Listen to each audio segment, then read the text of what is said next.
Ladies and gentlemen, the following is another amazing episode of the Wrestling Fans Podcast, Ringside Society.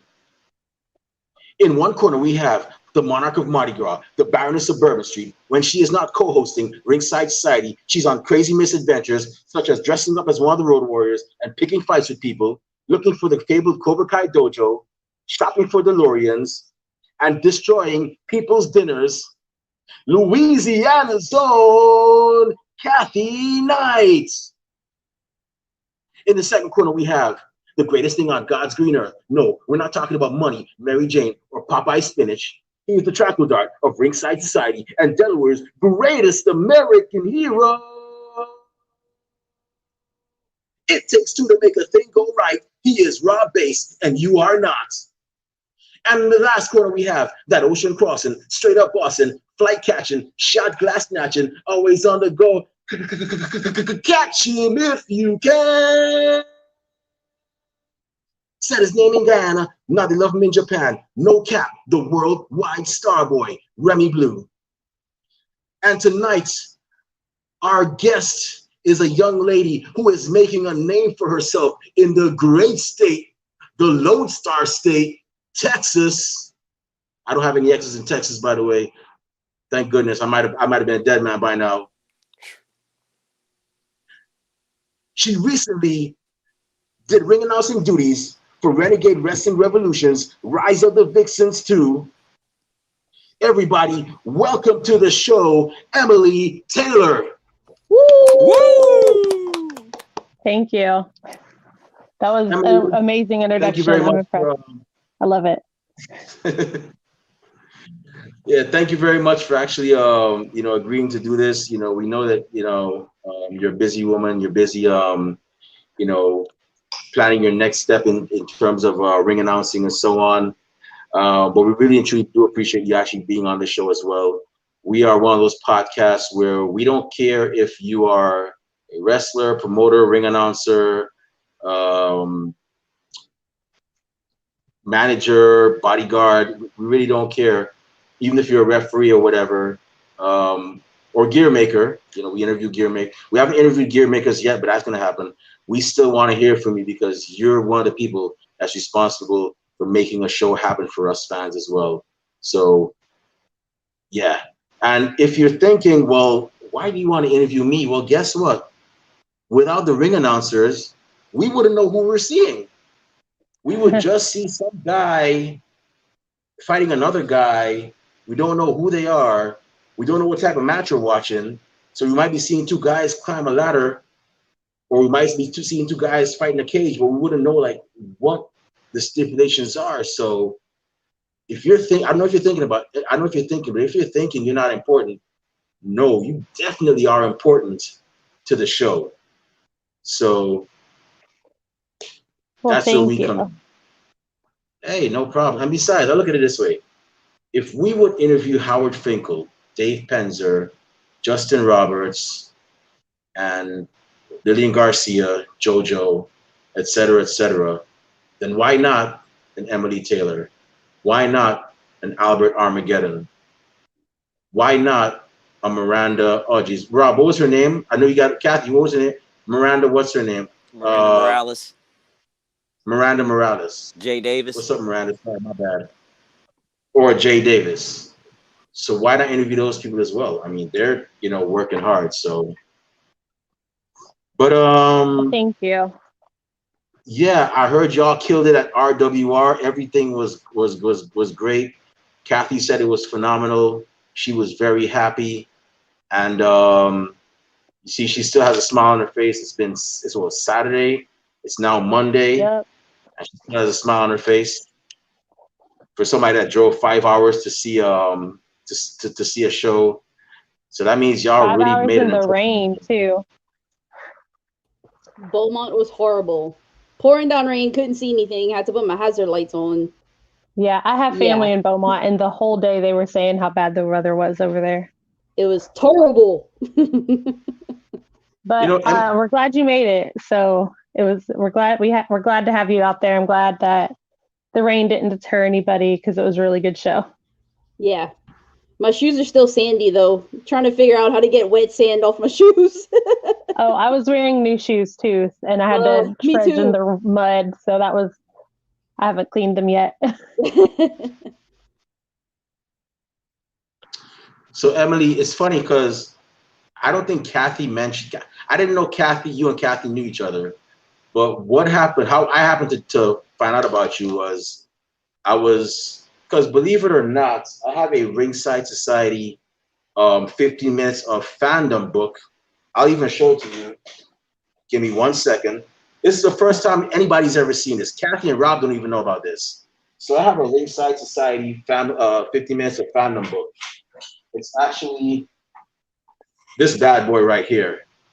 And it has pages upon pages of, wait, hold on. I don't know if you can see it. Like lists of like people that are fans that follow us. And from that list, I pick people who eventually I want to have on the show. Yes, Rob and Kathy, I'm sorry, y'all. Hey, I mean, better late than never, you know, that's my little secret right there. But yeah, and how I found out about you was, yeah, mine, Rob, I'm sorry, but mine has the company colors, bro. Gotta be blue. I know. I know. But how I found out about you was like, I saw that I think you followed us. And then you had the name Emmy something. It wasn't it was Emmy something, and you had the numbers behind it. And then I was actually when I got this book, I started reviewing like writing down the people that followed us into that book, and I saw that you changed yours, and then you became like you were hired as a ring announcer by RWR. So I'm like, wow. I'm like, Kathy, and I think somehow Kathy and I had a discussion, and she was like, yeah, she's the ring announcer for RWR, and I'm like, okay, well, we're gonna have her on eventually, and because of you, this is the reason why Kathy's up at this hour right now. Normally she's asleep, way off in dreamland, getting ready for work. You know, but she's like, I'm gonna do the Emily Taylor one. I'm gonna pop a Red Bull and a 5-hour energy drink and whatever other source of caffeine because, you know, she's my friend and I gotta be on here. So I'm like, okay, Kathy, you know, you could, I'm not gonna stop you. You know what I mean? I never stop you anyway, so you can be on the show. Just don't twist my arm anymore. So I'm sure she was so persuasive. Yeah, she has been. She and I are kind of like Stone Cold Steve Austin and Vince. Like I tell her, I'm like, hey, I'm the boss here. You can't do this. And then she reacts to me like a scary way. And I'm like, okay, you can do whatever you want to do. Just don't beat me. Rob even kind of scares me because Rob is always happy and Rob is always like, yeah, let's go. And I'm like, okay, you can do whatever you want to do, bro. That's right. But enough about us, man. So Emily, I gotta ask you, man, what was the event or the pay-per-view or the match that made you become a fan of professional wrestling? I don't really know if it was like an event or like anything specific, really. I think I honestly was just like scrolling through TV one day and I like watched it back like whenever I was little. And I know like John Cena, I was a big fan. John Cena was one of the first ones that I was really a big fan of. But I just kind of scrolled through like TV and I came upon like Monday Night Raw, I think it was, because Raw was what I usually watched. And I don't know if I was like not allowed to watch it. I don't know. I felt like I wasn't allowed to watch it. I don't know why. So I would always like stay up late and watch Raw and then I'd go to sleep. But yeah, I guess Monday Night Raw, but yeah. Oh, that's cool. So, growing up, did you ever get to go to any like any of like the events like WrestleMania, Survivor Series, SummerSlam, Elimination Chamber, any of those? No, not really. The first, I really just like would just watch it on TV because we didn't really have we didn't really have like it was just me and my mom, and we didn't have like the means to watch like pay-per-views and everything all the time, so we didn't really go a lot or anything like that.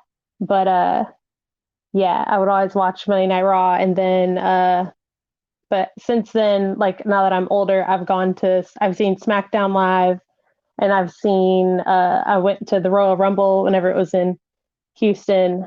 That was awesome. I went to the Elimination Chamber, the Kofi Mania one. That was really good. Like I'll remember the Elimination Chamber for like the rest of my life. Like the feeling in that building was amazing. Yeah, I could imagine because like people were like going for Kofi, and I mean eventually he lost, but like I Yeah, could imagine the energy. Heck, I could imagine the energy when he won it at the following WrestleMania. I could yeah, imagine how that energy was. I was like, I mean, I saw MVP and them. They were watching it from I guess a bar or somewhere. MVP and Shad Gaspard. MVP was crying, like he had like tears in his eyes and whatnot. Quite frankly, I'm willing to die on this hill and say this. You know, it's funny how MVP had tears in his eyes when Kofi won. But to me, MVP should have been champion back then as well too. He had a lot of it. You know, he had the it factor. yeah, I think that belt, even if it was just one title reign for 1 month, it should have yeah. happened. And I'm gonna stick with that. I'm gonna die on that hill. I'm gonna die on that hill as well. Yeah. So did you ever go aside from the WWE events? Did you go to any like other indie events? Well, you probably obviously you did. I mean, you're with RWR Yeah. now. But how did you end up going to your first indie event? How did that happen? Well, Kathy already knows this, but my best friend is Rachel Rose. Um, Oh, so really? whenever, yeah, I've known her. I knew her before she started training and everything. So whenever she started like being a ref and everything, that's when I started going to some of the like indie events. So like Row was one of the first ones that I went to, and then I just would always go to the ones that whatever she was on in town. Every once in a while I'd like travel to like San Antonio a couple of times, or I would always try to watch whatever ones that she was doing. So Nice. So you're her best friend. You knew her since before she started training. So could we mhm. possibly be seeing Emily Taylor training to go in the ring to tag team with her best friend? You know, kind of like the Iconics. No, she's whenever I told her that I was going to be ring announcing, when I found out, originally I thought I was going to be announcing a show that was supposed to have this like big crazy like stipulation match, and it was going to be like a really intense match, which it was, but it was a different event. But I thought I was announcing one, and I was like, the first one that I'm announcing, like you're gonna die, and she didn't even have a reaction, and she just was like, no, like it's not gonna be that big of a deal. That's not the match I'm gonna have. And then I was like, okay, cool, because like I didn't want to just announce that you like died, like that'd be crazy. And so and then she thought about it. She looked at me and she was like, so you're announcing now, so that means that like I can bump you now. And I was like, no, that's not what this means. No, you're not. I'm not getting in the ring. She was like, yeah, but I could.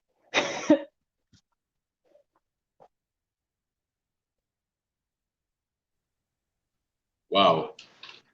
That Rachel has definitely come a long way. I'm very happy for her. Hmm. Um, I remember that I saw her. I saw when she was on. I don't know if you saw, and to those of you that are watching, I don't know if y'all saw, but she was actually in Booker T's biography, not as a speaker, but she made towards the end of it. One of the people that they showed training in reality of wrestling was Rachel Rose. I'm like, I see you, Rachel. It's only a matter of time till we see either property of WWE Performance Center or Rachel Rose is all elite. You know, and I'd be very happy if I see it. I'll probably like scream like in a high pitched voice and then call Kathy and Rob like, yeah, look who got signed. But back to you. So so now that you're cheering your favorites, you know, and you're booing the bad guys. Um, just tell us, how was the journey from fan to ring announcer for you? Did you have any inspirations on this journey, or was it all like just speak loudly, speak clearly, and have some excitement and hope the best works? Well, a little like fun fact about me, not a lot of people know, but whenever I was like a teenager, you know how you have all these different like dreams and ideas of like, oh, I think I'd want to do that whenever I grow up. At one Yeah. point, I wanted to be a sportscaster. Like that's what I wanted to do. Okay. Because I was a big fan of Astros. That was my baseball team, my favorite baseball team, still is. And I would always like watch Allison Footer, I think is the interviewer name, and I was like, I want to do that. I would like tell my mom I want to do that, and I don't know why it was a very short-lived idea that I had, but I did want to do that whenever I was a kid, and then I changed it to a couple of other things, and so I've always kind of wanted to do something in sports, even after I graduated and I got a marketing degree. I wanted to do sports marketing. Like I've just always wanted to do something in sports a little bit, but I'm just not athletic enough to do like actual sports. But so whenever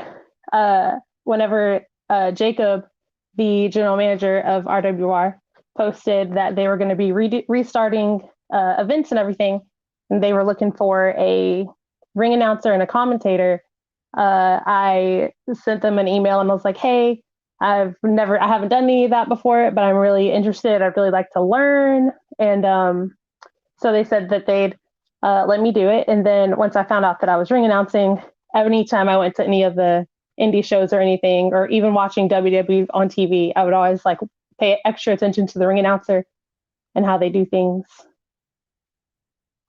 to kind of give me an idea.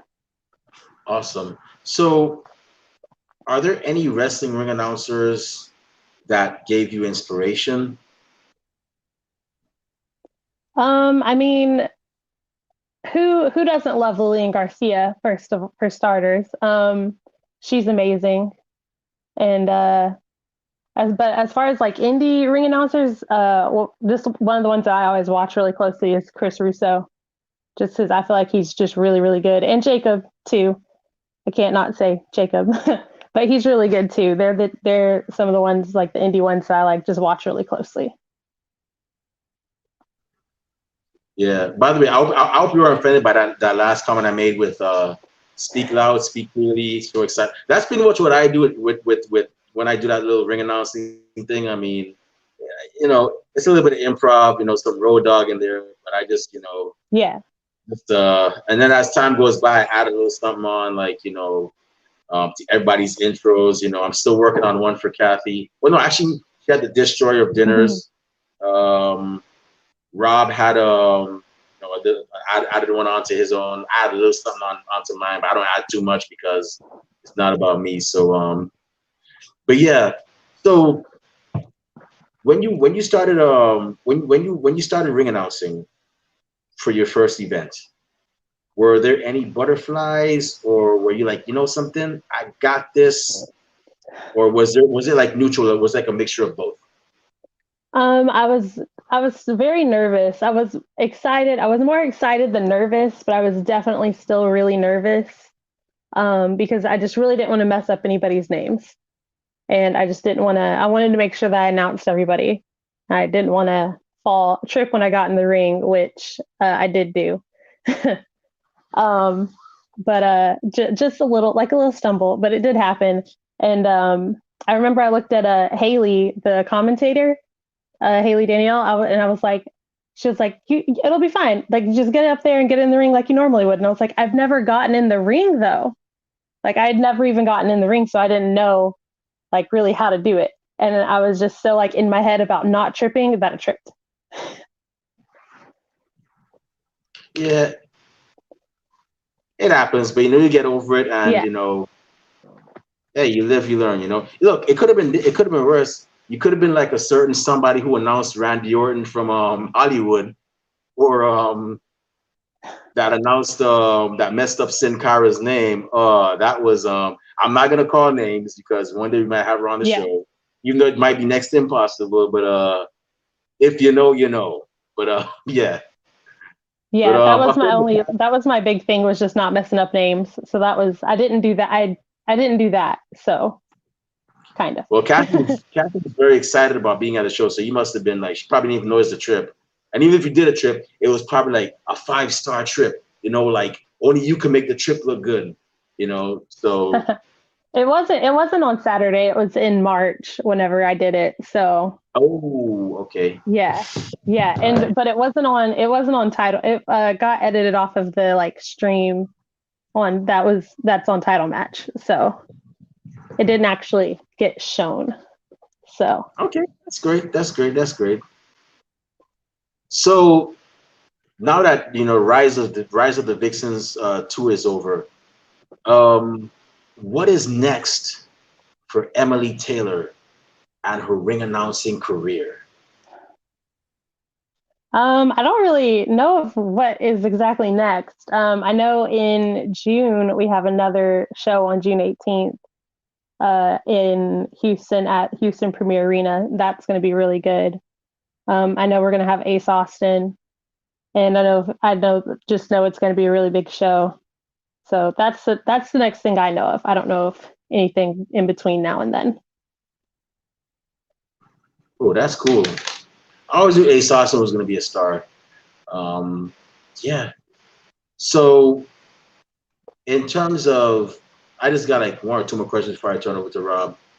Um, so, in terms of ring announcing, where do you see yourself in 5 years? Um, I don't really know. I'm still just really new in it, so I'm just kind of just taking it as it comes and just seeing, what happens. I'd like to announce for another company at some point. I mean, anything in Houston really. But just kind of whenever.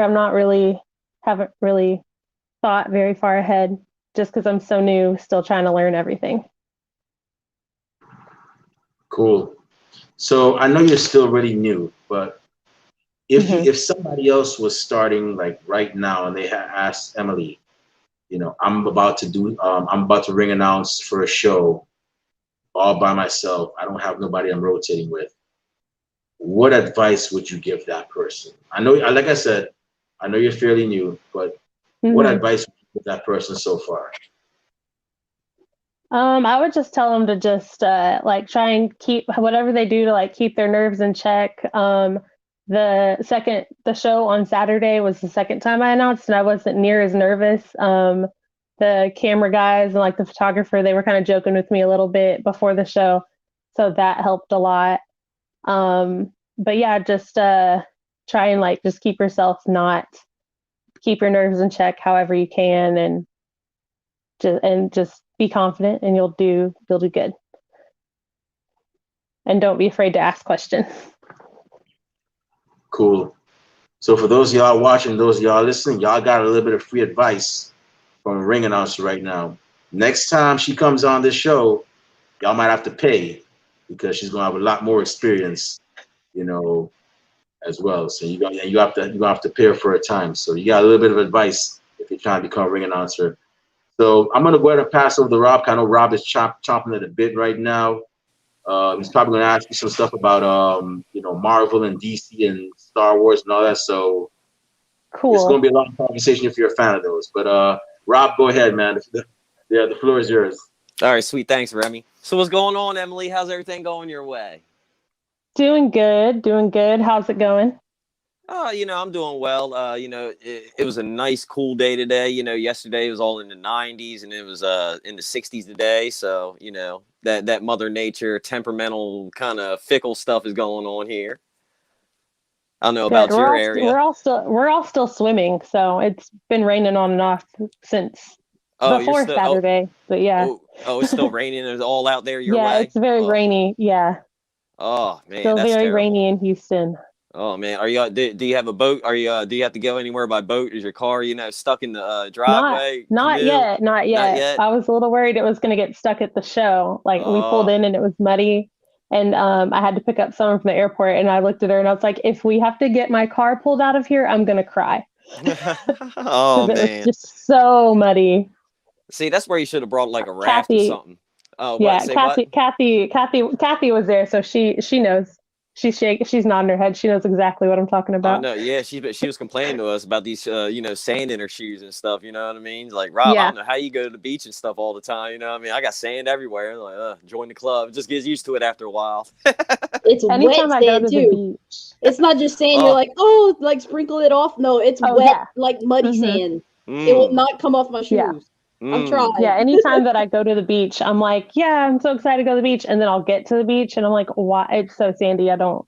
That's right. Why? You can't. Your sand gets everywhere. Yeah, I know that's right. So I do gotta ask, you were just doing ring announcing and all that good stuff, Saturday and all. Fun fact, I got the little tryout for ring announcing and all on Saturday for 1CW where I'm at, and Oh, cool. it's called Houston, Delaware, and it's spelled the same way as Houston. So if you ever see it on the map, you'd be like, "Oh, Houston, Delaware." No, it's Houston, Delaware. So, it's pretty cool. Yeah, I went up there, I tried it out, and, all the boys in the back came out. I got to do it in front of them. They're all cheering and stuff. And then I was first. And then, the second guy came up. Oh, he was all professional and stuff. He had, the announcer voice and all. I was like, oh, he got it. Yeah, yeah, yeah. I'm good. You know what I mean? I at least tried it. You know what I mean? Because, hey. That's true. Yeah. Because, I can't, I don't have that announcer voice. I sound like Eddie Murphy. I'm all like, heavens to Murgatroyd. You know what I mean? So I'm like, yeah, I can't. So did you get to catch any Raw tonight? I did. Oh, yeah. I didn't catch the main event, I don't think. But yeah, I watched most of it. Now I gotta see Drew, Drew. Kathy has gotten me calling Drew, Drew Daddy, because of how much she talks about him and all that. And I gotta ask, she was wearing her Drew shirt, and if you get nervous, look at him. Are you a Drew Daddy fan too? I do love Drew McIntyre. Oh, Yeah. okay. So what did you think about tonight? I liked it. I really liked. I like this whole storyline they have going with Kofi and him and Bobby Lashley. I like that. I like that. The little back and forth they had at the opening segment. Mm-hmm. With them both saying that they have claim to the title, which they don't have a claim to the title, but they do have claim to a title opportunity. I mean, Mm-hmm. You don't pin the champion and not expect a title opportunity somewhere down the line. I know. Yeah. And they've all been in the business so long, like they've been in the company so long, I feel like they already can just be like, yeah, like I deserve a title shot. Mm-hmm. Yeah, because Kofi, he pinned Lashley, so he has to, somewhere, like you said, somewhere he's got to get it. You know what I mean? Like, yeah. I mean, I'd be cool with another Kofi run. You know what I mean? I thought I was cool. I would love a Kofi Mania part 2. Oh, yes, that's right. And did you get to see Xavier Woods? He is so underrated. Did you see the match with him and Riddle today or tonight? I was going to say tonight. I saw some of it. I was in the other room, and then I heard one of them on commentary. I don't remember who it was, but they were like, oh, "Did you see what he just did?" And it was, and I ran in and they did a replay, and it was, I don't know what it was because I didn't see it, but it was something on the outside with and Riddle on the apron. Oh, okay. Yeah. That was a pretty good match. You know what I mean? Yeah. Xavier Woods, he is so underrated. You know what I mean? Like, yeah, I wish he would get like, a shot at, a singles run of something, Intercontinental US, even getting in the main event picture, just challenge for the belt or something, Yeah. Yeah. So, I mean, I would be cool with that. Now, have you also been catching any of the A&E and Dark Side of the Ring stuff? I haven't. I don't have A&E, so I haven't been able to catch anything. I've been trying to see where I can find them, but I also work on the days that they air all the time. Oh, okay. So, yeah.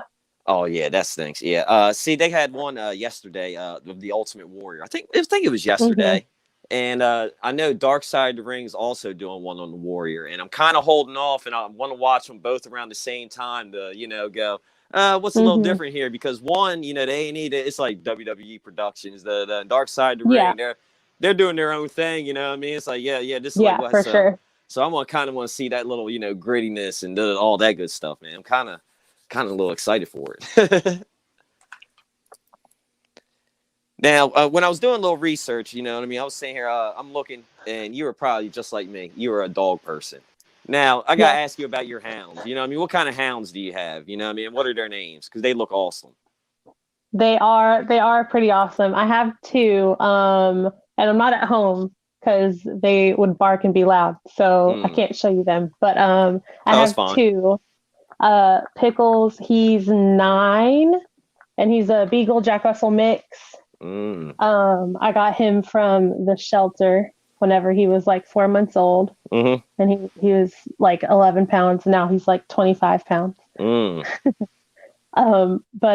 then Elsie, she's 5, and I got her, and she's a like Min Pin weenie dog mix, but she looks more like a weenie dog than anything. But I know she's a Min Pin mix because like her mom was a Min Pin. I got her from my friends whenever they found these 2 stray dogs under their car, and they were taken care of. Like they clearly were like missing, and they looked everywhere trying to find an owner, couldn't find owners, so they decided they would keep them. And they were both girls, and they found out that one of them was pregnant, so they had a bunch of puppies. So, and she's one of the puppies. Oh, there you go. So yeah. Hey, that's pretty cool. Yeah, I have 3 dogs myself, all beagles. You know what I mean? One's Radar. Beagles. Yeah, one's Radar. The other's Katie, and the other's Lucy. Katie, she was she's kind of like you. I got her. She's like kind of a rescue dog. She was 9 pounds when I got her. She's about 5. But the people told me she was like, oh, she's only about 1 year, 2 years old. And when I took her to the vet, they were like, oh no, she's like 5, and she's only like 9 pounds. I'm like, really? And you know, in like a couple days, you know, like 2 weeks later, I took her back. You know, she was already up to like 19 pounds. You know what I mean? Like she's good and healthy. And then the next day, I went and got Lucy, and she was a puppy. And Lucy is just, oh my, she's a terror. She might even pop in on the episode tonight. You know what I mean? That's just how she is. She's a diva. If she sees me on TV, she's like, well, I gotta get on. Course. You know what I mean? I gotta get on. What's up? Of course. Yeah, you know how them beagles are. Oh, you got a mix. You got a beagle mix, man. Yep. Oh Lord. Yep. Yeah, right. Luckily, right now we're they're asleep, so they're not, acting crazy. Now, I also did get to see. I got to ask. You know, I mean, you had some pictures of food on there. You were making some cookies and I wrote it down right here. Some butterscotch bars. Now, those things were looking great, and I need to ask you: is there any possible way you can ship them out to Delaware? You know what I mean? A batch. Next time you make a batch, can you ship food? You know what I mean? I'll pay for the shipping. You know what I mean? As long I've never shipped food. I've never shipped food, but I think we might be able to figure it out. I don't know. All right, yeah, we're gonna have to figure something out because that was looking great. I was like, yeah, I need to get some of that in my life. You know what I mean? It's like when I see people make not Rice Krispie treats, but the peanut butter Rice Krispie treats. Like not a lot of people. Peanut butter anything. Oh yes. Peanut butter anything. I love peanut butter. Oh yes, there you go. That's right. Oh yeah. And I also want to ask about your Marvel and comic book fandom and stuff. I did see what were you wearing? You were wearing a Deadpool shirt and a Captain America mask. Captain America mask. Here we go. I started getting into Marvel before. I don't know if it was before Infinity War or before Endgame, but I'd seen like one movie, and I really wanted to watch them in order. And I've talked to some people, and this may upset you because there are some like Marvel fans that are like, no, you have to watch the movies in the order that they came out. But I didn't want to do that. I wanted to do it in the order that they were supposed to fall in. Chronological order. Yeah. So I wouldn't be all confused. So I asked one of my friends if where I should like start, and we watched some of the movies and some of the TV shows, or we watched all the movies, and then we watched a few of the TV shows that kind of are sprinkled in there a little bit. Like Agent Carter is my favorite. Ooh. And Agents of S.H.I.E.L.D. Those are really good ones. Those are my favorite. I don't think we watched the last season of Agents of S.H.I.E.L.D. though. So. Okay. Yeah. Didn't it? They turn it into whatchamacall? what was it, Hydra? Didn't they get infiltrated or something in like the third Yeah, season or yeah, they something? did at some point. Oh, my bad. I'm sorry. Excuse me.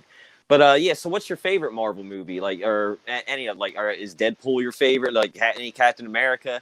Are you like everybody? That's Captain America. That's America's ass right there. You know, is It's that your America's favorite? ass. Yes, Yeah. it is. Okay, there you That go. is Captain America's my favorite. Yeah. I mean, I can't complain with I that. I agree too. Yeah. You know. um I think that I think I wore a Captain America shirt at the gym today actually. Okay. But yeah, Captain America is my favorite. My favorite Marvel movie though, I think is Civil War. Captain America Civil War. Which Nice. anytime I tell one of my friends, they're like, that's really like a random one. And I was like, I like it because everybody's in it. Yeah. And they had that awesome fight scene at the airport too. That was Yes. like awesome. I remember I went and seen that in the movies. I think it was in 3D. Was it that one or Winter Soldier? One of them. And yeah. The action scenes were just like, yeah. Oh man, they're just. But yeah, one of my favorite is Captain America, and one of my friends, her favorite is Bucky. That's her favorite character. Yeah, the Winter Soldier. Oh, yeah. Okay. So it's funny because they're best friends and we're friends. That's right. She's one of my best friends too. So yeah. Civil War. Yeah, that and then that end fight with Tony and you know, Bucky and Captain America. Just yeah, dude. Yes.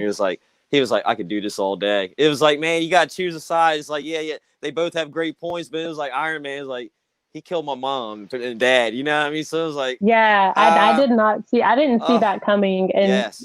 She had seen all the movies already, and so I was like, "Are you serious?" And she was like, "Yeah, I was waiting for you to like see that because I usually pick up on some stuff pretty quick." In I guess is it Captain Marvel where Nick Fury is a Skrull? I think so. I think that was before he had the eye patch. Yeah, I think so. There's one anyway. There's one of the movies, and where Hill and Fury are both Skrulls, and in the beginning of the movie, she calls him Nick, or she doesn't say Fury, like she calls him something different. And I was like, why did she? I was like, why did she do that?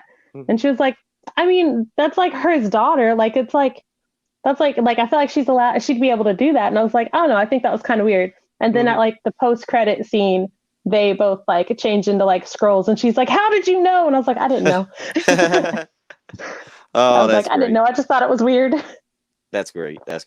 Now, have you seen the Hulk movies? Because I know they're not really on like Disney Plus. Because I've tried to watch those too. I haven't seen the Hulk movies. Now I haven't seen where to see them. If anybody knows where I can watch them, they're probably on Amazon Prime, like almost everywhere. Or unless you find one of those movie sites. Yeah. But the Hulk movies, you know, they're all right. You know, I mean, the second one is the one where it starts at, you know, like Tony Stark comes in at the end credits, and I remember I was in movie theaters at that one. Everybody was like, "What? Oh my god!" And it was like, yeah, it was boring. Yeah. Now, we watched.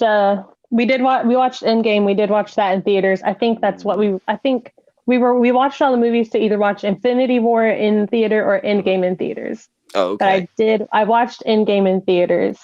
And I went with because Rachel and her sister is the one who like helped me with my Marvel guide. So I went with her, with like her whole family, and we went to see it, and we all cried the whole time, all at different parts. Oh man. Yeah, Endgame. Yeah, that was the last one, wasn't it? Where everybody was like, you know, oh yes, okay. Yeah, I cried a lot, and I don't cry a lot at like movies and TV shows and stuff. They joke with me sometimes because I don't cry a lot at those kind of things. They always joke with me that like I have no feeling or whatever.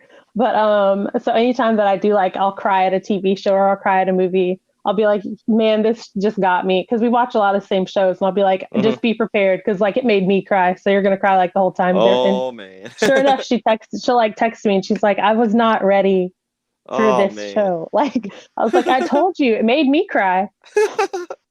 Oh man, yeah, because the Tony Stark part at the end, that'll get me. It almost had me. I like that. And what was it, Infinity War, where like, you know, Peter Parker was going. I was like, oh man, that was kind Oh of yeah. heartbreaking too. Oh man, yeah, just Yeah, Endgame. I started crying at some random part in the movie whenever we were watching it in the theater because Clint and Natasha. My car is actually named Natasha after the Black Widow because it's a black car. yeah. But whenever Clint and Natasha went to Vormir, I think is the name of the planet where they get like the Soul Stone. Mm-hmm. But and I just started crying whenever I realized that that's where they were going.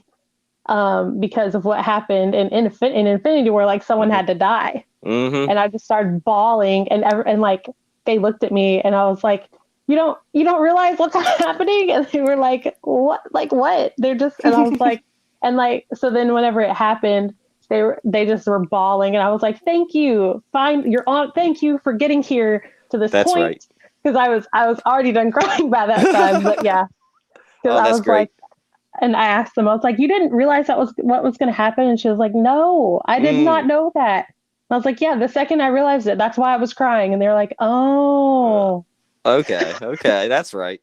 Now, have you seen the Blade movies before, you know, they started the Marvel Universe and stuff? Have you seen those?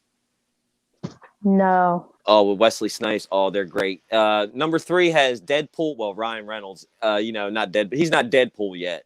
He was like just after Van Wilder, and it has Triple H in there. Triple H is a bad guy. He's one of the vampires. Oh, okay. I think he's like you know, the number 1 goon or number 2, you know, whatever. But yeah, he's in there. Yeah, it's pretty good. Oh, okay. Yeah, so if you ever get a chance to check them out, I definitely, yeah. Now that's cool. You know, your friends, you know, got to take you along to you know, a Marvel Cinematic Universe trip and school you on that. My sister did the same thing with me. I don't know if you ever seen The Hunger Games. You know what I mean? Because I was sitting here, I was like, you know, I didn't really want to know. And then I watched it, and I was like, oh my God. And then I remember just, you know, the whole thing. She was like, oh, I have the books, and you want to read the books, and you want to do da. And she took me to the movies with her. Did you read the books? No, I didn't read the books. I should. The books are so good. They are? I think they're better. Yeah. I watched the first movie, and then I was like really interested, and I was like, I really wanted to read the book. So I watched the movie, and then I read all 3 of the books before the second movie came out. So then I kind of had like that comparison. But yeah, I liked the books more for sure. Yeah. Yeah, because she tried to get me. Yeah, I've heard that a lot too. She said the same thing. The books are better than the movies. So I'm like, yeah, I'll probably have to try it out. You know what I mean? I got a couple books I'm like backed up on. You know, I'm reading and stuff. So I have to add it to whatever my queue or whatever. You know. But yeah, she got me on that, and I remember she took me to the movies with her, like her friend, her children, and all. And see, I'm a heathen, and I'm bad in movie theaters and stuff. And they've never got used to somebody like me, because I rolled in there. I like ordered a cheesesteak, and I had like, you know, my own can of soda and like all like that. And I'm sitting there, right when I open, it's like, you know, in a quiet part, and they're all laughing and all. They're like, oh my God, you know, you brought cheesesteak? And I'm like, oh, this is just what I do. You know what I mean? Like, I'll stop at Popeyes and I'll sit there, you know what I mean, just with chicken, you know, put hot sauce on there and eat. I don't care. I do not care, you know what I mean? They never really say anything. I literally walked in there and stuff, you know what I mean? Like, yeah, like. Yeah. When I went to school. I think everybody's had their like smuggle snacks in phase of movies. Just some people don't stop, which is fine. You know, I get it. Save some money. I mean, it's not really saving money. I'm just hungry. Oh, no, go ahead, Remy. Oh, you're on mute. Oh, you're on mute. You're still on mute. Yeah. Can y'all hear me? Yeah. Oh, never mind. He just left. Oh, okay, well. Bye. Okay. Yeah. So, well, you were also talking about working out and stuff. I want to ask for that. Like, I seen a picture of you hanging out in a sauna. So, yeah. Okay, go ahead, Ronnie. Okay. I have a funny. This is when I was back in the day. You know, I don't do this now anymore. But I remember one time, me and my friend were gonna go and see. I think it was the movie. So I forgot what movie. I know the synopsis of the movie, but I forgot what it was near. I think it was called Temptations. Not after the music group, but like it had Journey Smollett, and a Brandy and a couple of other people in it, and Vanessa Williams and so on. If y'all know the movie, by all means, just go ahead and say it. But I can't remember it. I can't remember the title. But what happened was, and we're gonna see another movie after that. I think it was the one with I think it was Olympus Has Fallen. The one with the Leonidas from 300. I forgot what his name is. But yeah. But my friend and I were gonna see it, and I was gonna pay for him to get in. I paid for his tickets for him to get in for his tickets, and he was gonna lend me his camera for a wrestling event I was going to that weekend. So here I am. I'm sneaking in like snacks and so on into the movie theater, and he's coming through, and I'm like, man, I'm such a bad influence on my friend. Imagine I'm encouraging him. I'm actually corrupting this guy. Like with my crazy ways. So lo and behold, he calls me over. He's like, hey, I need you to take this bag. I'm gonna pass it behind the guard when he's not looking, and I'm gonna I need you to receive it. So he goes and he tells me, hey, in this bag there's Chinese food. So I'm like, wow. So next thing you know, within the next couple minutes, you see two of us. We're in the movie theater and we're both eating plates of Chinese food, watching a movie. So I'm like, that wow. is next level. He just went up to me on that. But yeah, that's my funny movie story. But go ahead, Rob. I know you're good. Yeah, I was gonna say when I was in like it was 6th grade, my first like R-rated movie I got to go to. My friend in class, his older brother worked at the movie theater right near the school and stuff and all, and yeah, he just let tickets. I remember we went over to a friend of mine's house, and he lived right over there. You could walk there, and we just walked over there and went in. We were like, let's go watch Don't Be a Menace to South Central while drinking your juice in the hood.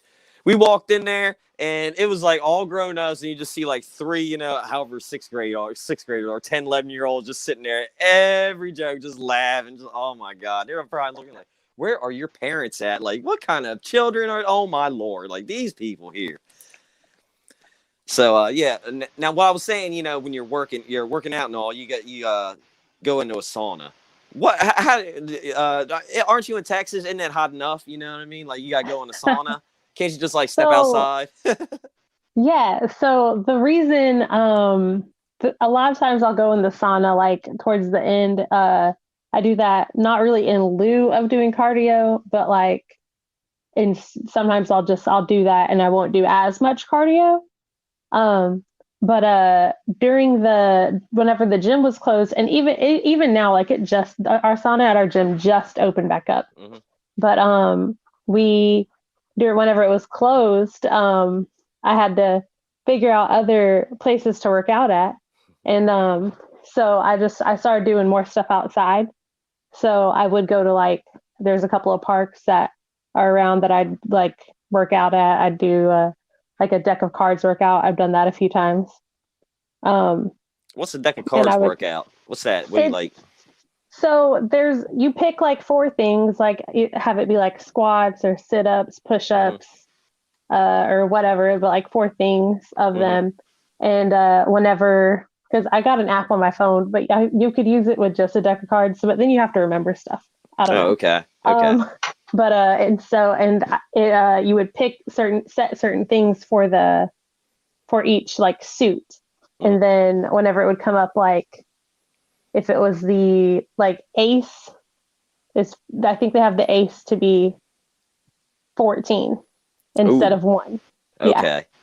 But if it comes up like a 2 of diamonds, then you do like 2 squats or whichever. But if you do it the whole way through, it's 104 of each of them. Oh wow! So like, okay. Yeah, so it's a good little workout. Just for if you don't really have any like gym or anything. I've gone and done that at the park, or I've done it inside, but my dogs climb on me. That's right. But yeah, just kind of do it wherever, and then I did start running outside a little bit. whenever the gym was closed. But it is hot. We are in Texas, so Yeah. I would either go, and I'm not a morning person. Mhm. Anyone that knows me will tell you that.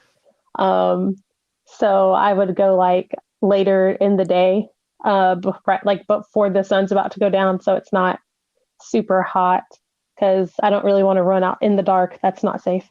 Oh yeah, that's true. But yeah, so I would just go to like a park and I would just run a little bit whenever the sun's going down. And there's a couple of parks that have that I go to that have like a little creeks or something that run Ooh, nice. like around them.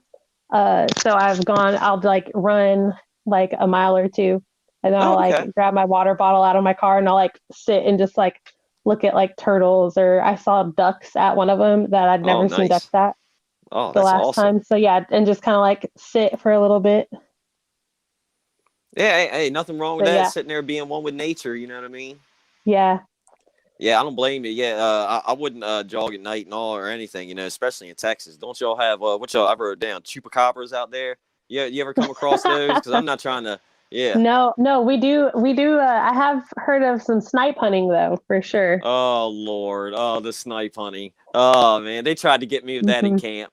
I went to camp as a kid. They're like, "Oh, we're gonna go hunt the snipe." You know what I mean? Yeah, so I went camping with my church whenever I was a kid, and they had us do that a couple times. And now, and it's a program that I used to do, and then I volunteer. I didn't volunteer this year because of COVID and everything, but we'd still go camping every year, and but we go to a different place. Whenever I was a kid, we went to Huntsville State Park, and now they go to, I think, like Brazos Bend. So it's like a little bit different. Okay.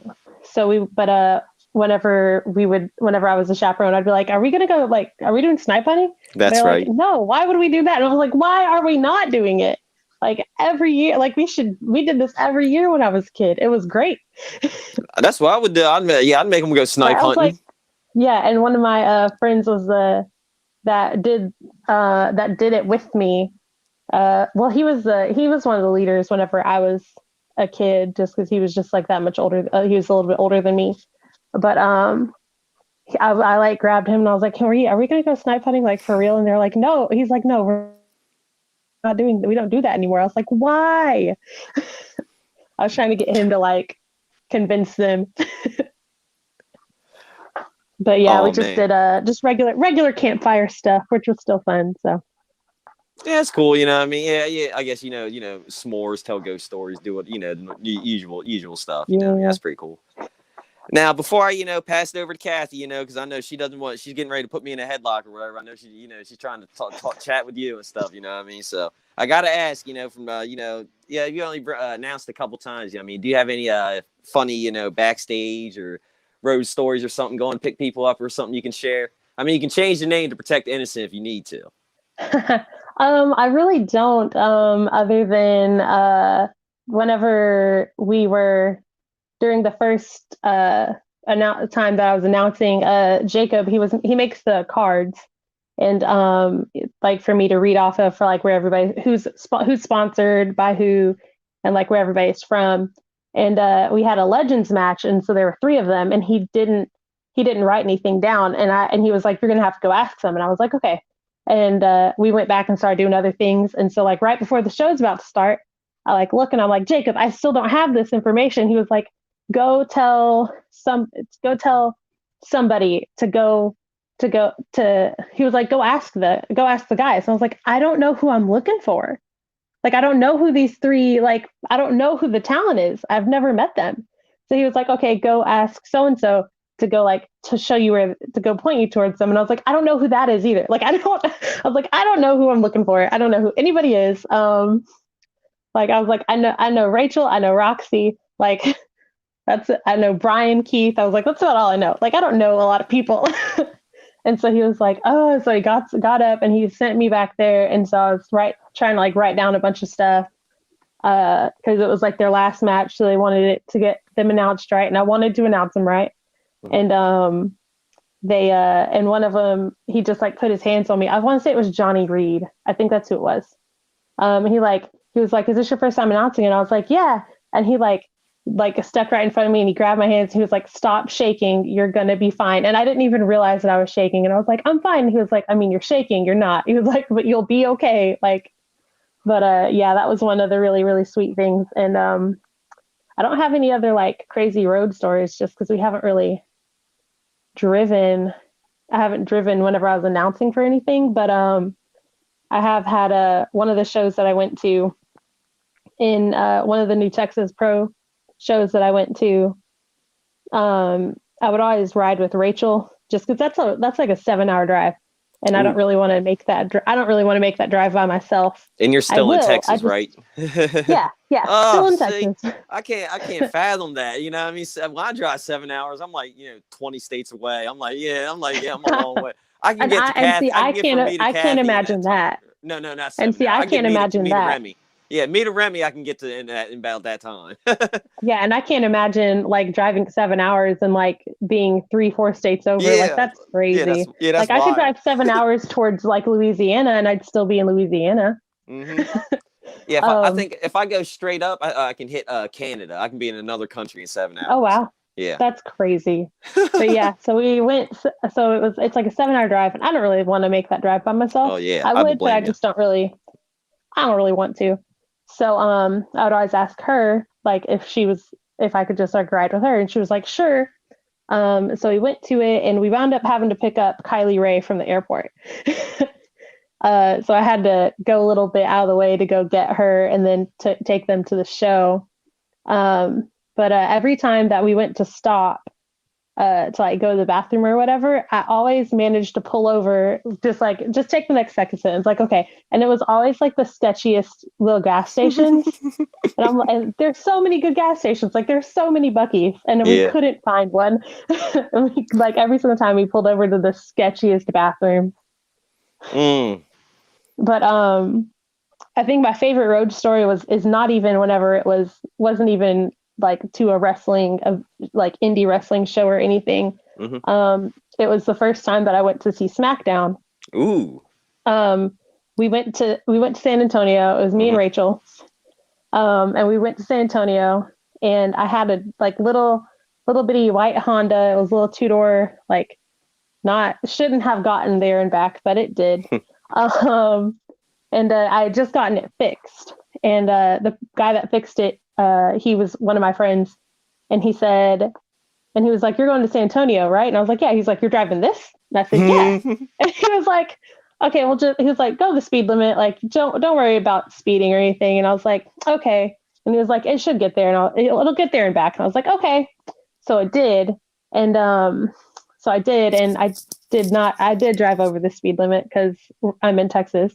Yeah. But of all the things I was worried about happening to my car, the one thing I wasn't thinking about happening was a blowout. Oh. And I had a blowout in Katy, which I don't know how familiar you are with like the greater Houston area. Nope. But when you leave the Houston area, like Katy is up here, and then you go, and there is not a whole lot between, like for an hour outside of Katy. Well, you just see cacti. It's just a lot of like empty little like areas. Like there's a couple of tiny towns, but not really much of anything. So like if that had happened like 20 minutes later, like it would not have been a good thing. So we wound up pulling over. So we pulled over, got somebody pulled over and changed our tire, and we went to put on the spare, and then I went to the next exit, went to Discount Tire, and then we went and got our nails done because we had to wait for like 2 hours. Hey, you might as well. Hey, yeah. Hey, now I gotta ask this: did Rachel Rose when she was looking at the tire, did she have to bend the knee to look at the tire? She may. I don't know if she got out, actually. Now that I'm thinking about it, I don't know if she got out. But this was long. Lord. This was also long before she was Rachel Rose. So yeah, but still, yeah. Even if she did, even before then, you'd be like, yeah. That was before she even. That was actually before she wrestled. That was whenever she, like, on that trip. She like the next week, she was gonna go to Booker T's fantasy camp. Okay, nice. That's awesome. Like that was like before her journey even started. That's awesome. Yeah, that's pretty cool. Yeah, hopefully, you know what I mean, if she ever comes back on here or whatever, you know, because I'm jealous because the Kathy and Remy got the interviewer when she was a ref and I wasn't with them yet, and yeah. So yeah, before I let you go, I'm gonna pass it on over to Kathy. I know she wants to chat with you and all that good stuff. You know what I mean, I'm gonna say, hola. Hello. Hey, I was what's up, just talking Rachel? about you. I literally only was busted. It was just wild stuff. So I'm glad. See, ears were burning. Thanks. Ears were burning. So yeah, that was so funny. Hey, it's all good. But yeah, I do want to say, before I pass it on over to Kathy, I want to say, thank you very much for, taking time out of your busy schedule, coming on, chatting with us. I had a blast chatting with you, you know what I mean, about, all things, wrestling, Marvel, all that good stuff. And yeah, I wish you nothing but the best in your announcing and whatever you continue to do. And I wish nothing but positive things for you, your family, and all that good stuff. You know what I mean? Thank you. Thank you. It was fun. And don't forget about me next time you make those butterscotch things. Yes, for sure. For sure. All right. There you go, Kathy. All right. Thanks, Rob. Hey, Emily. Thanks for coming on the show today. Hey. So I wore this Drew McIntyre shirt because I know you love Drew. But do. who are your other favorites? Who are your other favorites? I love AEW, Naomi. TNA, like anywhere, like Impact, okay. WWE. For WWE, I love. Obviously, I can't not say Zeta Ramir. I love her. She's great. Yes. She's hilarious. I miss seeing her at the shows. Yeah, me too. So proud of her. I love Naomi. She's one of my favorites. For my birthday, I think it was. I think Rachel got me a Naomi like pop. Oh, nice! I got one too. Yeah, I got the one that glows in the dark. In my.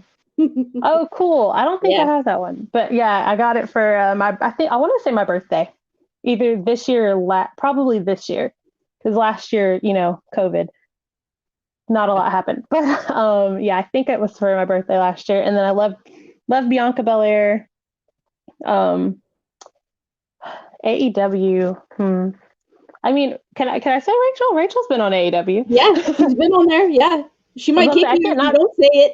Yeah, luckily she's not in the room anymore. But yeah, Rachel's on AEW, so I can Rachel for sure, 100%.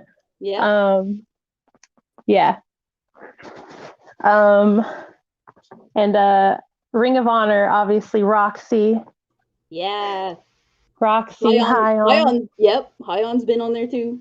Yep, love them. I don't watch a whole lot of Ring of Honor, just because it's not the most easily accessible thing, I think. Right, it's hard to watch. But, hard to find to watch. Yeah. I was like, it's just not easily accessible, and I haven't kept up with Impact like I want to. So. Yeah, I haven't been watching too much wrestling anymore. Shocker, but it's like I need to catch up. There's just so much stuff. Like there's only so much you can do in a day. I watched some AEW stuff, but yeah, Thunder Rosa, Rachel Rose, Will Alday, they've been killing it in AEW on Dark. All the Houston, Texas indie scene. Yeah, they've been popping off, and you love to see it. It's been good. And then, like you said, too, the former AQA, as we know her, she's in NXT now, killing it too. So, like, yeah, I got to be proud of our little Houston family doing big things. I love it. So, speaking of Rachel, you mentioned you're best friends with her. How did you actually become friends with her? Was it like in school or? No, I'm a little bit older than her, so I didn't meet her in school. I met her after she graduated high school. I actually met her through her sister though. Okay. The restaurant that I work at, whenever I started there, her sister worked there, and we became friends pretty good. And I started in October, and then we did like the Secret Santa thing in December. So I had only been there like not even 2 months. And so I didn't know anybody. I didn't really know what anybody was interested in. So the name I drew, I looked at her and I was like, Kayla, I don't know who this is.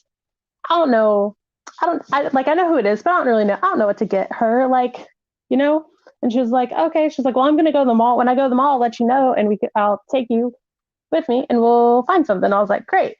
So then like the day before we were supposed to go, she asked me, she's like, hey, is it cool? My sister like needs to go to the mall too. Is it cool if she comes? And I was like, yeah, I guess, like, that's fine.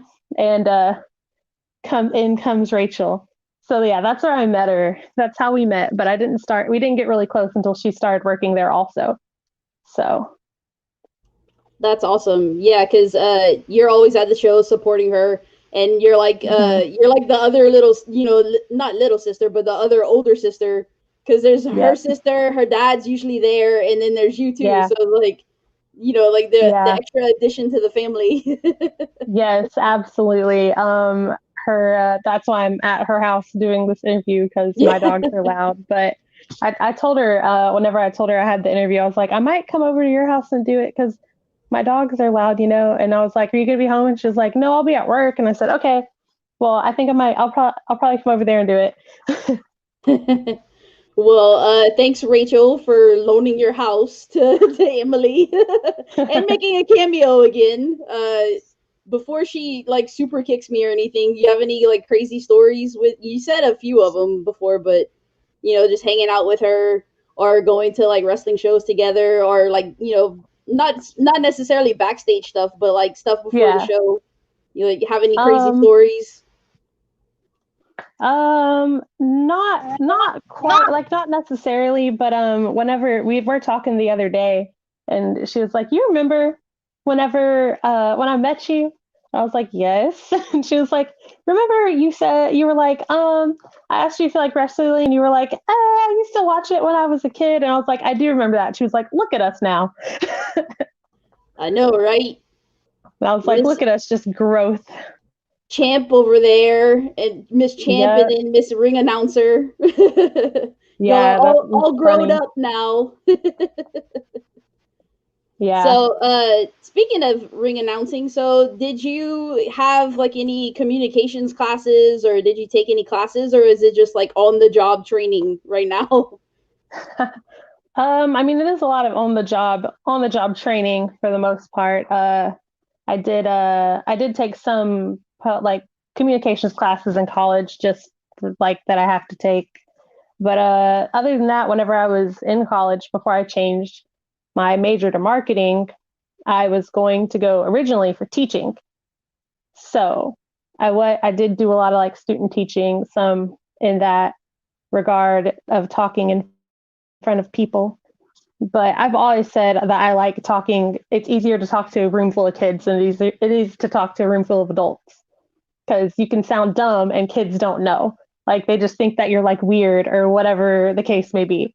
So I always am a little bit nervous of like talking in front of people, but I'm trying to get more used to it.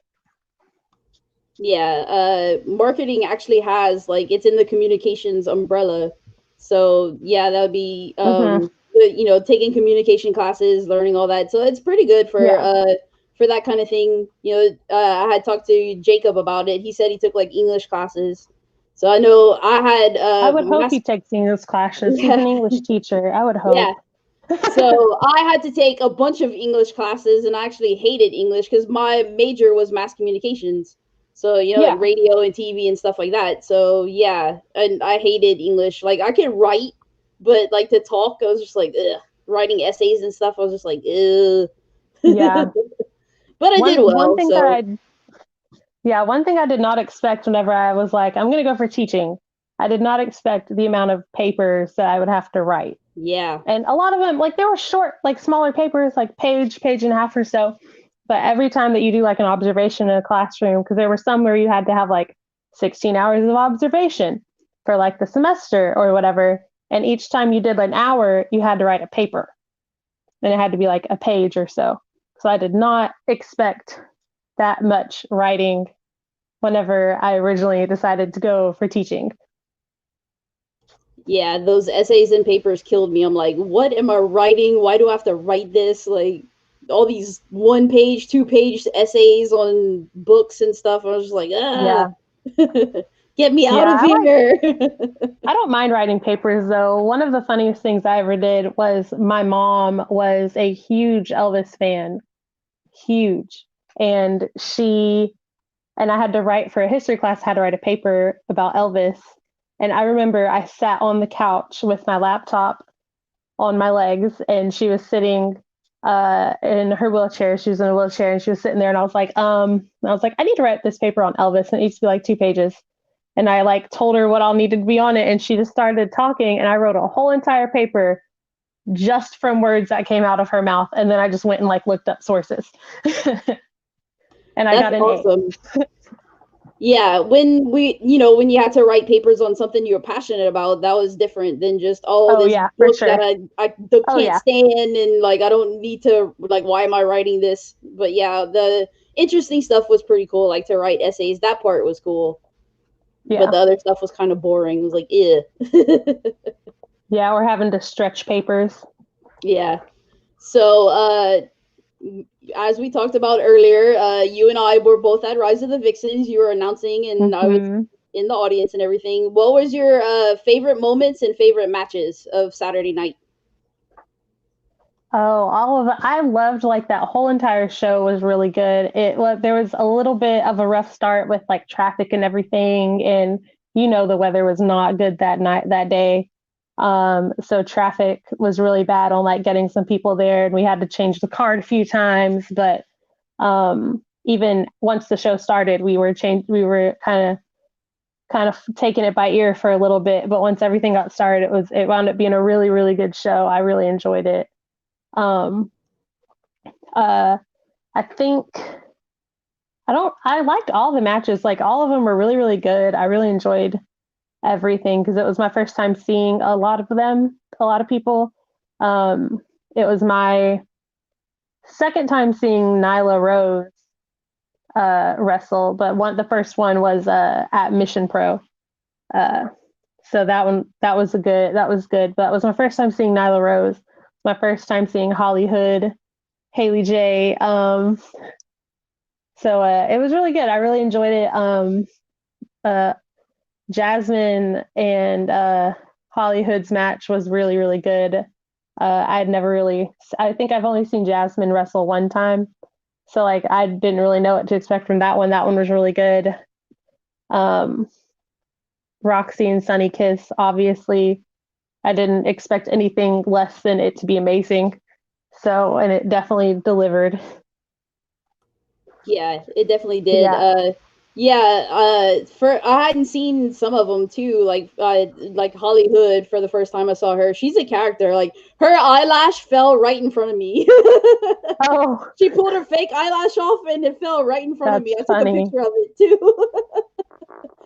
But yeah, it was definitely the show. I'd been out a whole year and some change because of COVID, and that was definitely the one to come back to. So I'm glad, like from top to bottom, it was awesome. That's what Scott he asked me what I thought that night, and then he asked me again the next day, and I said the same thing. I was like, everything was good. Like I don't have a like least favorite match. Like everything was really good. Everyone did really great. It was really fun. There wasn't any like really like low points or anything. So yeah, he ended up asking me that too. He was like, "What did you like about the show?" I was like, "Everything." He was like, "What didn't you like about the show?" I was like, "The weather and the wet sand."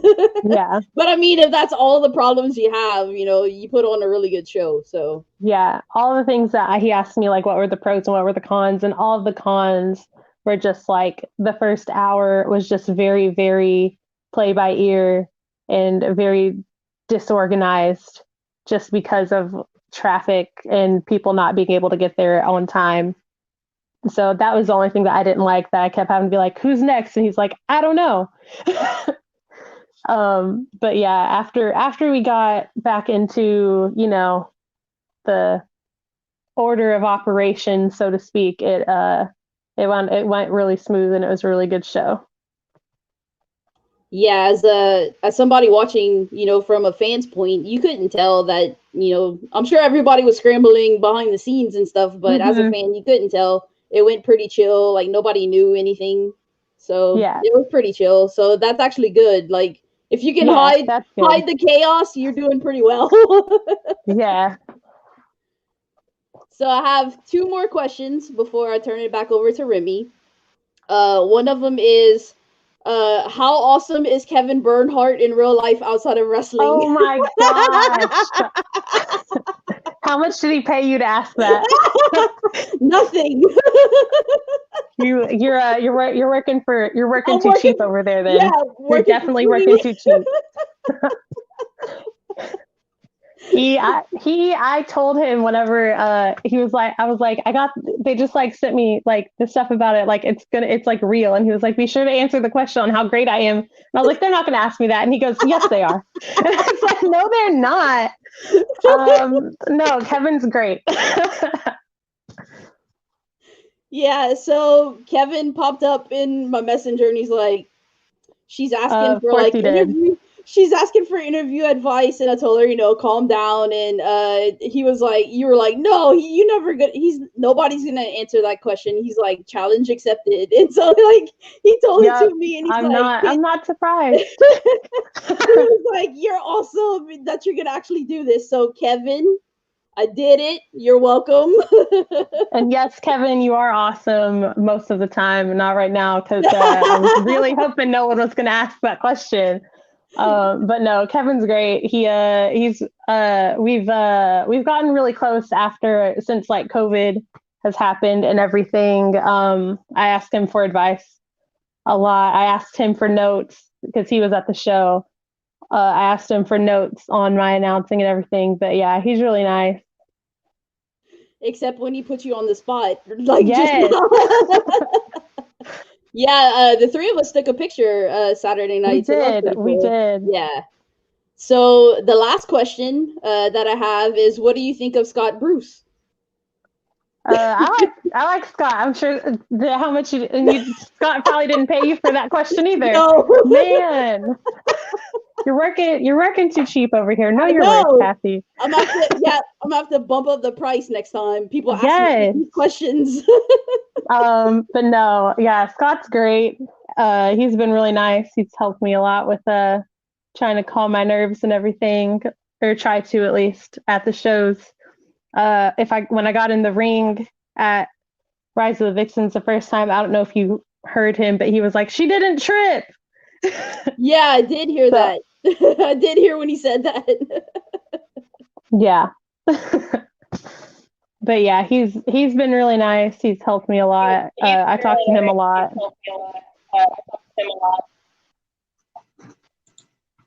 Go ahead, Remy. Actually, I'll wait till you're done, Kathy. Well, that was pretty much the last question I had, but just want to say thank you for coming on the show. Sorry I put you on the spot. They should have paid me to do that. Kevin and Scott put me on the spot. Next time it's not Scott and Kevin. It's not for free next time. So not just for free next time, and I'll make sure that it's not for free next time. Get this girl a payday over here. Yes. So just want to say thank you for coming on the show, and your shoot job. I'm gonna have to go try that crawfish and see if it lives up to Louisiana crawfish. Yes, I haven't had crawfish in Louisiana, but from what I have heard, it's pretty good. So I like it. I'm gonna have to see if this Texas crawfish lives up to Louisiana, because I keep seeing Bryant posting stuff about the crawfish at your restaurant, and I'm like, gotta try some Louisiana crawfish. Bryant and Misa, they come in and see me every once in a while, and she brings little Colton, so that's always fun. Oh. Yeah, love little Colton. Yeah, so I'm gonna have to go over there. Colton? I know, right? He's so sweet. Love that little boy. He's precious. So I have a bit of a surprise for you. Here you go. Oh no.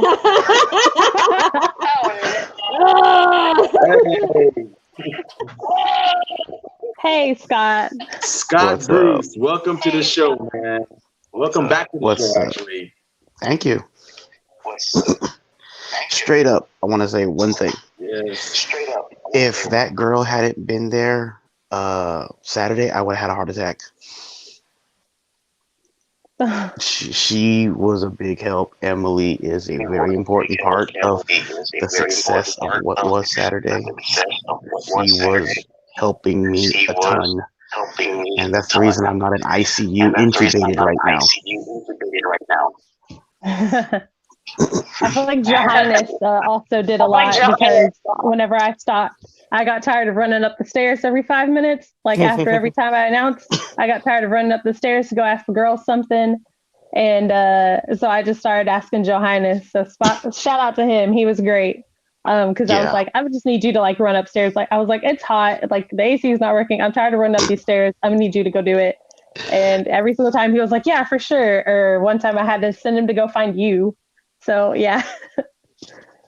And the AC was working. It was Thank just hot you. in that building.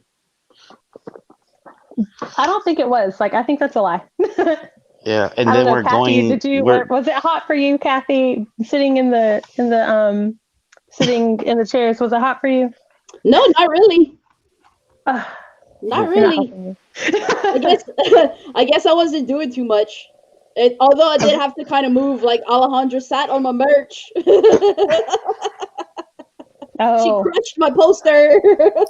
At least she apologized. Yeah, she did. I was like, I went up to her for intermission. I was like, you crushed my poster. She's like, I'm sorry. It was a crazy show, but I loved it. Thank you, Scott, for putting on a crazy show. It was absolutely good from top to bottom. And we're doing it again. Yeah. Mm-mm. But this time we're more prepared. You know, we're at better locations, and we have everything that we need. So this time I won't be stressing or having heart attacks. I won't have to worry about all the setup and everything like that. So, you know, hopefully it'll be better and we get travel stuff situated better. But yeah, I mean, it was hectic. But no, like I said, Emily helped a ton. She is like incredible to have there. She's always asking what we need. So, I mean, she's a huge and important part of the success of Rise of the Vixens too, and everything it was, and you know the big shocker at the end, you know, Nyla Rose becoming the Vixens champion, and that belt's now in property of AEW, which that's not cool. Now it's down in Jacksonville. Actually, it's in DC right now. It'll be in Jacksonville in a few days. Oh yeah. Yeah, but yeah, you know, so that's the crazy things, you know, but yeah, like no one knows it. The backstage stuff, everything that happened in the beginning, the first half of that show was it was about to kill me. But Emily was doing her part, and like she said, Your Highness too. So you know, a lot of that order was Emily going, okay, who's good to go? Let's do this. Yeah, the kickoff match with Holly Hood, Haley J, and Jasmine Allure, and if I'm not mistaken, Scott, weren't they supposed to go like number 7? Like they were originally supposed to be one of the later matches, and nobody was the first like couple ones weren't ready yet, and so I asked Haley, I was like, "Are y'all ready?" And she was like, "Yeah, let me go ask Jasmine." And Jasmine was like, "I don't know, I'm not sure." And she was like, "We're ready, like we got this." And went out there, had a great match. Yeah. So well, yeah, I do have permission now, like I did that night, to announce the big guest for August, and I can announce one, and that's Chelsea Green. Ooh, nice. That's the one I knew about. Booyah. Yep. Yeah, See, I kept Scott, my I word. actually have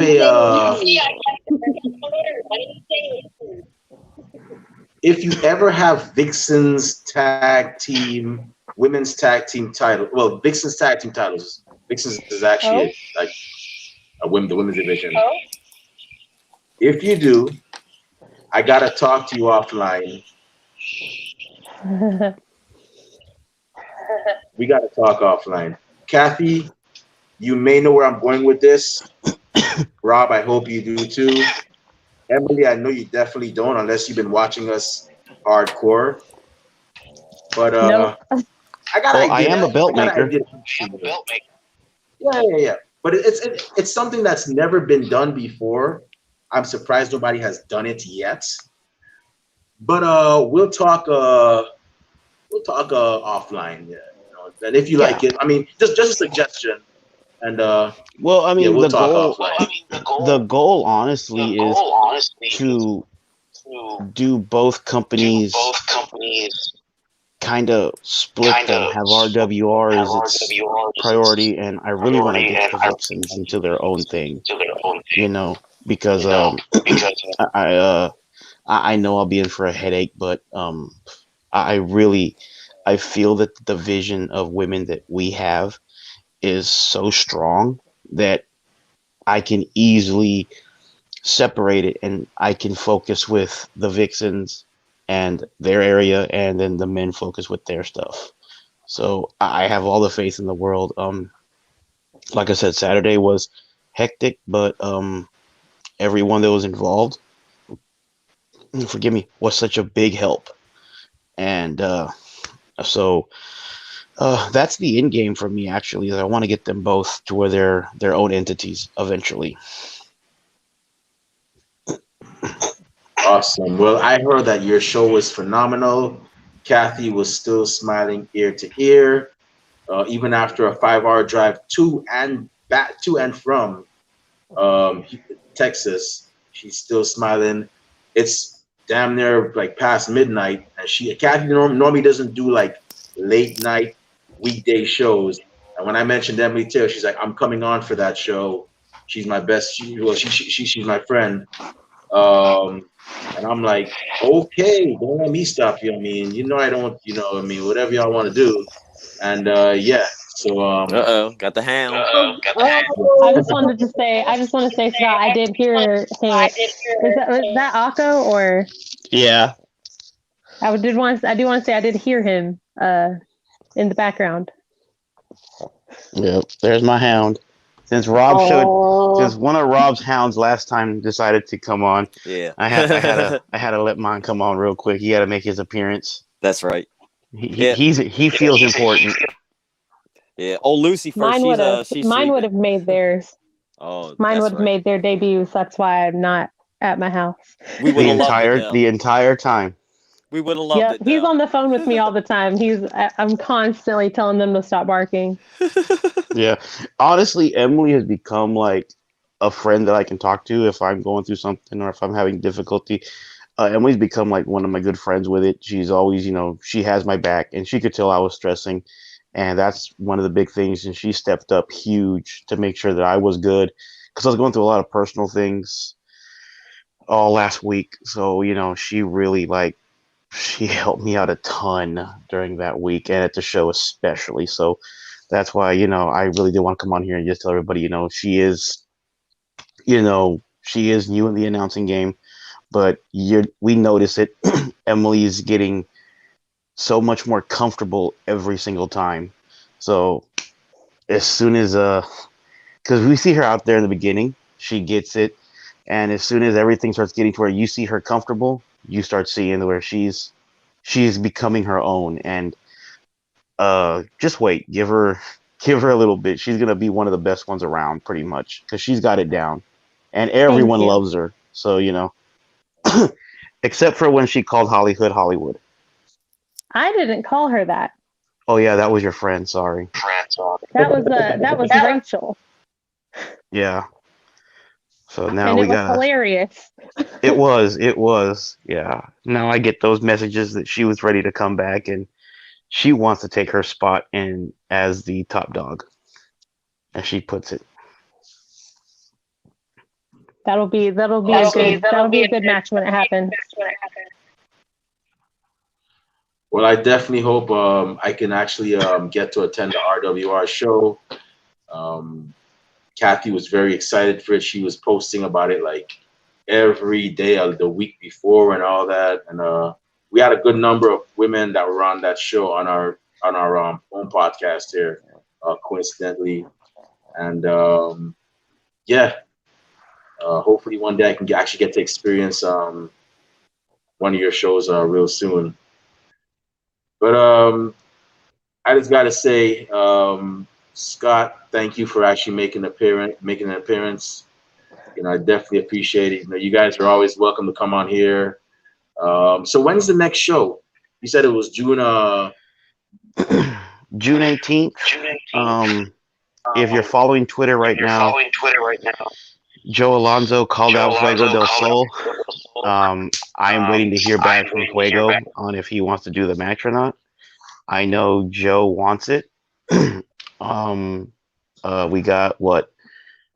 As of right now, it's Chris Carter versus Ace Austin, and Chris Carter right now is one of the biggest names in Houston because he's just insane and crazy. But Chris is a great worker. He really is. We got some new talent coming in as well to debut. That's the premise of this one, is to have some new talent coming in as well. And some of the people everyone's used to seeing. I know Masha Slamovich is scheduled to be there. Roxy. Let's see. My all-time favorite, Tommy Bolton. And then I'm excited for this weekend because of New Texas Pro. I'm going to see my all-time favorite tag team, Larger Than Life. Which I just say that to make her so mad. But yeah, I even get down to their music, man. I do love their entrance. They have a really good entrance. It's the best damn music in wrestling. Who doesn't love the Backstreet Boys? Hey, I was a fan of 3 Count at one point. Went back in the early 2000s. I thought Evan Courageous and Shannon Moore. Yeah, I thought they were like cool as hell. And I was like, what, yo? But yeah, I was gonna say I still listen to New Edition. Bobby Brown, that's always on my Spotify. I'm always jamming it in. Oh, there you go. That's right. Let's not talk about what's on people's music list, because I'm not gonna lie, I got NSYNC on there, Backstreet Boys, 98 Degrees. Oh, I listen to NSYNC's Christmas album every year. Yeah. Oh yeah, me too. Selena. My album, my music list is so awkward. I have opera on there too. So yeah. I was jamming to the Spice Girls on the way to Houston. Okay, I have to leave now. She just said Spice Girls. Wow. Spice Girls. Yes. Yes, Kathy. Yeah, my workout playlist is blame the 90s on 9. They were playing it while I was driving. Yeah, my workout playlist is actually all over the place. 1 minute I'll be listening to Donna Summer. Next minute I'm listening to Hollywood Undead or Seven Dust, or my playlist is all over. Is all over the place. My gym playlist lately has been a lot of New Day podcast. Oh, nice. They had this big 4-episode greatest toy of all time tournament bracket thing, and I've been listening to that. So nice. If I would ever go to the gym or something, I was, like in my car or something, my playlist, I'll listen to Juicy J, and then the next song would be Heart. It's like Till Now, Always Gone By on My Own. And then the next song, is like Backstreet Boys or something. This Weird Al. Sure. And then, I don't know why, but I see Rob as the guy that goes and watches the choreography videos, and that would be his version of cardio. He'd be in the dance room, look at the videos, and trying to get the choreography down to NSYNC's Bye Bye Bye and stuff like that. Let me find out that we're gonna find some TikTok videos of Rob. I'm not gonna look. I'm gonna look. Oh man. I'm not gonna lie. I do have some recorded. I haven't released them yet. Oh man. It's actually sad. I haven't put any dancing TikToks up. Hey, if you look on my Instagram, if you look on my Instagram, dancing. I was a stunt double for Patrick Swayze in Dirty Dancing. So there's video of me doing that on my Instagram and Twitter. So if you check on that. Oh, hey, y'all talking about stuff that was embarrassing? I'm gonna tell you what happened to me on Saturday with her and Haley. Oh no! I'm with my girlfriend, and these two walk right up to me, and I don't know what it was, but I had a mental blank so bad. It just was like, what the hell? A mental blank on what? You forgot our names? Oh, I forgot it. I man. forgot everything. Ouch. Love it. I was That's stressing so bad. He was standing with his girlfriend, and I was standing over there talking to Haley, and she was like, "Is that Scott's girlfriend?" And I looked, and I was like, "I think that is." And she was like, "Let's go say hi." And so I was like, "Yeah, let's go." So we both just go bebopping over, and we just like stand there, and we're just like, "Hi." Like just to like I don't know what our goal was, just to like be funny and be like awkward, but whatever, it worked. It was funny. No, because it's funny because I see Haley there with this big smile on her face, and then I see you with it too, and then Haley's rocking side to side like this, like, all right, come on, what's up? I think What's she up? was It's doing like, you gonna introduce us? yeah, yeah. If y'all want someone cool, y'all gotta get Haley on here one day. Let her do her thing. Haley's cool. I love having Haley a part of the team too. Haley is she's awesome. You know, Haley's does commentary for us. So it's really cool, you know. Y'all had Jacob, you know. That was pretty cool, I guess. Well, we just like we have a message for Miss Haley. We saw that she recently followed us on Instagram, so tell her don't go too far. We'll be looking to have her on this show real soon. So. Yeah, and apparently I'm Jacob's sister wife. Oh, that was fun. That was a good little moment there. Yeah, maybe not this week, maybe not next week, but one of these weeks, we're gonna be looking to have her on here. So, but I just gotta say, Emily, it's been a pleasure to have you on. Thank you for giving us this opportunity to, hear your story. That the viewers and listeners hear your story. We really and truly do appreciate it. On behalf of myself, Kathy Knight, Rob Bass, we at Ringside Society actually wish you nothing but the best with your ring announcing. If you ever see you on AEW, WWE, or Ring of Honor or Impact, I will definitely be yanking Kathy and Rob. I'm like, hey, turn on the TV. Look who's there now. And she'll get there. She'll get there. Yeah. Thank y'all. But thank y'all for having me on. It was fun. Hey, no problem. But with that being said, it's that time for me to. It's that time for us to actually close the show.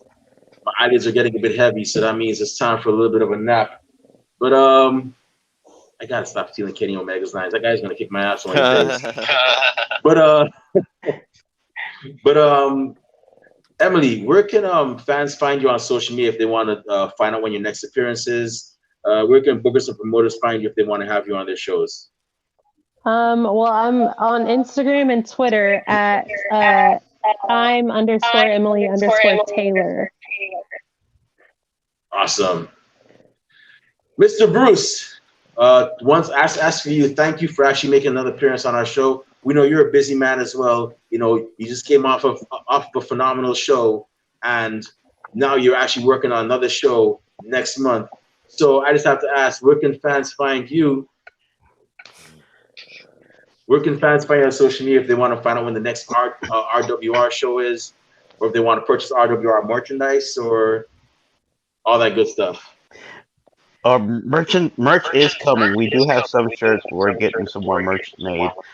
You can find me on Instagram, Facebook. Look me up, Scott Bruce. I'm on Twitter, Scott91184.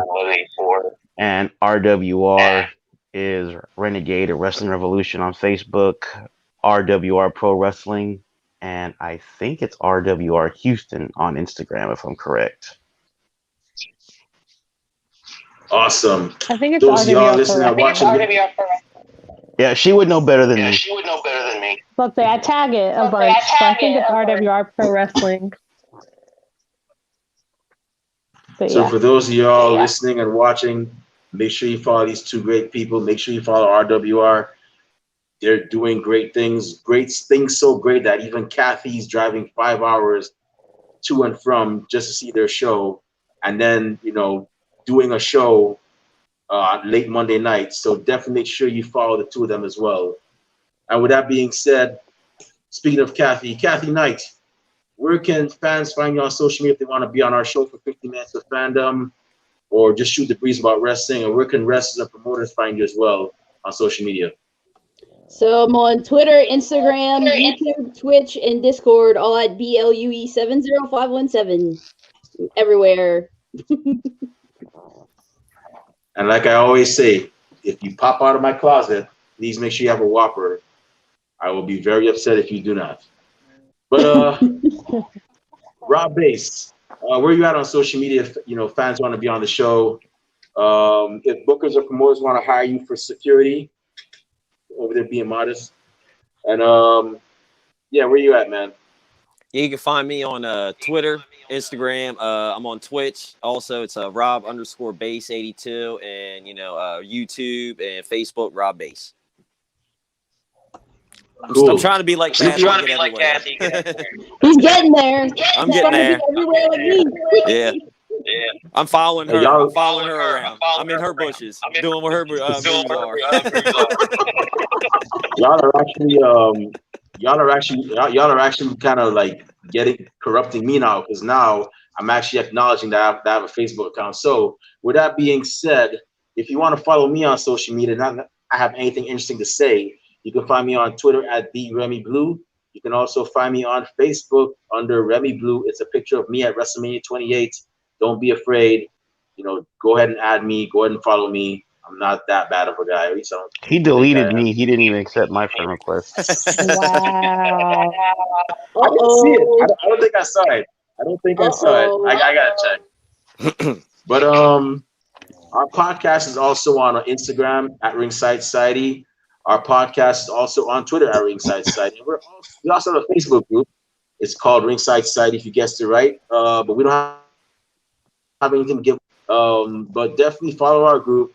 Or join our group. Follow us on Instagram. Follow us on Twitter. We also have a Twitch where this episode is being streamed through right now.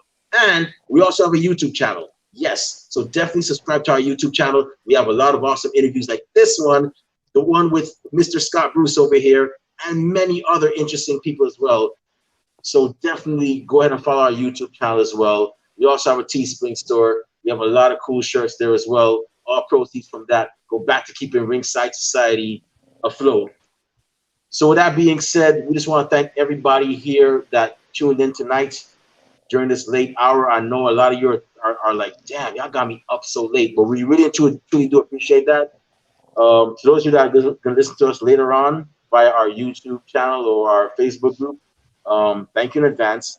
And for those of you that hate us, can't stand us, and really and truly wish we would just go away for the 1,000th time, well, like myself in the Golden Corral, we're not going anywhere for a while. They hate us because they ain't us. We ain't stopping. So with that being said, we here at Ringside Society are very well unaware that everybody and their grandparents and their parents have a podcast. But we're not your grandparents' podcast. We're not your parents' podcast. As a matter of fact, we're not just any podcast. We're not just any podcast. Hashtag we are not the same. Rob Bass, one time for the mind, one time for the people, one time for the wrestling culture, one time for the ever so talented Emily Taylor of Renegade Wrestling Revolution, and the owner of Renegade Wrestling Revolution, the man who is bringing back even more phenomenal shows to the Lone Star State of Texas, Scott Bruce. What type of podcast are we? All right, on the Drew Daddy countdown. 3, 2, 1. We're the Wrestling Fans Podcast. That's right, we're the Wrestling Fans Podcast. And with that being said, we will be back here this Wednesday with another episode of 15 Minutes of Fandom. This time, myself and my good tag team partner, Rob Bass, are going to grab our passports and head over to good old jolly old England and actually interview twins. That's right, Jaxie Scarlett and Gina Lacana of the Old Face Wrestling family. We're going to go ahead and interview them and find out about, their story in regards to wrestling fandom and so on. But until then, we're still going through a pandemic. So stay safe, stay healthy, be excellent to each other, and party on, dudes. We out. Peace. See y'all. Good night. Stay classy, Delaware. Good night. Y'all go to bed. That's right.